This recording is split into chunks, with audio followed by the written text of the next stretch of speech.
Hello guys, good evening. So mayroon tayong i-recap lang ngayon guys, no. Ito ay patungkol doon sa mga nagtatanong regarding sa ating battery. So mayroon kasing nag-comment sa akin, boss, yung battery ko is gumagana naman pag i-tester. May power. Ang problema, ayaw mag-charge. So hindi ko alam kung anong klase ang dahilan kung bakit ayaw mag-charge. Kasi guys, mayroon talagang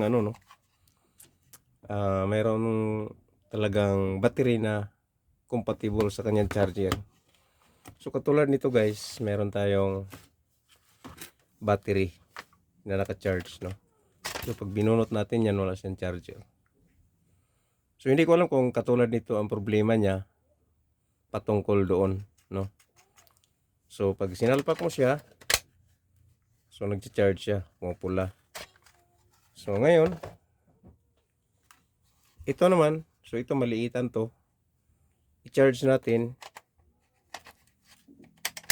Ayan, nagcha-charge din siya. Pumupula. So nagcha-charge siya. Ibig sabihin, good to. So bunutin natin, lagay natin dyan. Tapos ito. So same lang siya. Same siya na battery, same ang laki, pero magkaiba ang brand, no. So ngayon subok natin to guys, no. Salpak natin. Kung ating titingnan guys, hindi siya nagcha-charge, no? So kung ganito ang problema na naengkwentro niya, o siguro maaring mayroon siyang luma, halimbawa mayroon siyang lumang mga drill, no, na may ganitong battery, tapos gusto niyang bumili ng battery na same din para ma-reserva. Ang problema, pag i-charge na niya, ayaw ma-charge, pero gumagana siya, no. Subok natin. Ayan. Gumagana siya. So mayroon kasing nag-comment sa akin, baka katulad dito yung problema niya, no. Kasi pag i-charge mo siya guys, ayaw mag-charge, no. Ayan. So ayaw siya mag-charge. Ngayon pagka itong isa naman, so nagcha-charge siya, no. Charging siya, pumupula. Ngayon testing natin siya. Unahin natin to. Ayan. So gumagana siya. At ito naman, so gumagana rin.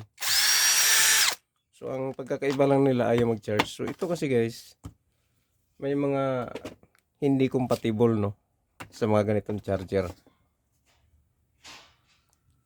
Hindi siya hindi lahat ng is compatible dito, gumagana. So ngayon, gagamitan natin siya ng ganitong klaseng charger. Yan.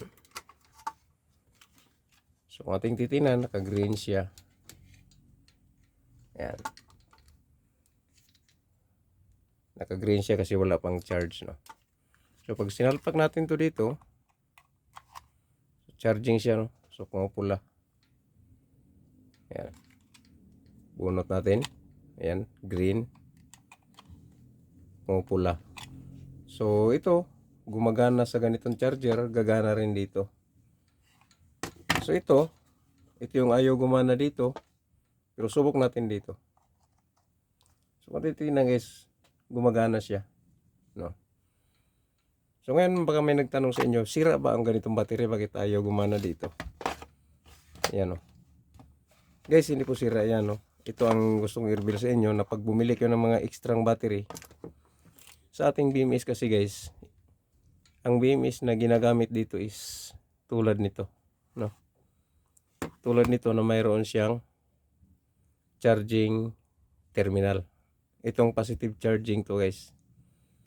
Unlike dito, wala siyang ganito guys, no. Wala siyang ganito. So dito lang talaga siya. Pero good siya.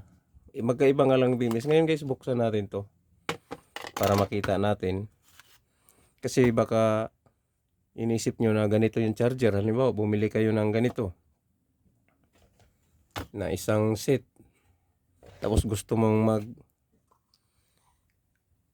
extra ng battery. Ang nabili mo ngayon walang charger, hindi pwede dyan. So ang mangyari dyan, kailangan mong bumili ng ganitong charger. Yan. Kailangan mong bumili niyan. Kaya lang, sayang, dapat gumagana rin dito, no? Yan, no?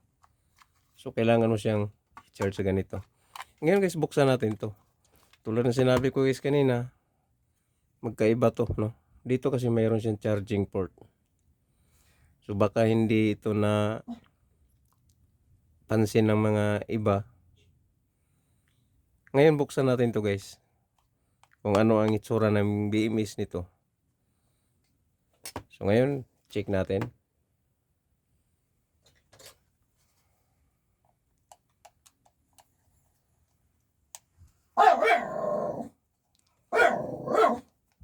Baka ganito guys, ano ang problema sa inyong napagkamalan yung sira yung inyong battery kasi nga ayaw mag-charge. So hindi po sira yung ganyan guys, no? Ang BMS lang na ginagamit dyan is magkaiba.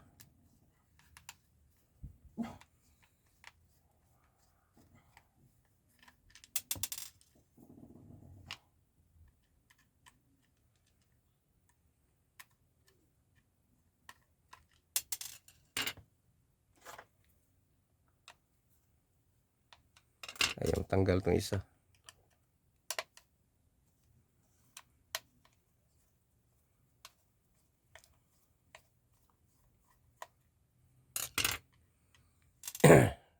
So yan na guys, no? So buksan natin. Same yan sila, no? Same na battery yan. Kaya lang magkaiba ang BMS na ginagamit dyan. Ayan guys, no? Kung ating titignan, kung ikumpara natin sa isa, dito wala siyang charging terminal. Ito lang. So charging din naman to, kaya lang pang ganitong charger. Unlike dito sa isa, so ito yung BMS niya guys sa ilalim. So hindi ko nabubuksan to kasi mayroon naman tayong nasa labas. So mayroon siyang charging. Yan. Dito siya magcha-charge. So ibig sabihin to guys, ito yung charging port ng ganitong klaseng charging. Positive charge terminal. So pag ito ang gagamitin mong i-charge doon, so hindi talaga siya magcha-charge kasi wala siyang contact. So guys, no? So doon sa nag-comment, bakit ayaw mag-charge? So baka ganito guys ang problema ng ano mo. So bilhan mo siya ng ganitong klaseng charger. Okay? So sana nakatulong ang video ito. And please like and subscribe to my channel.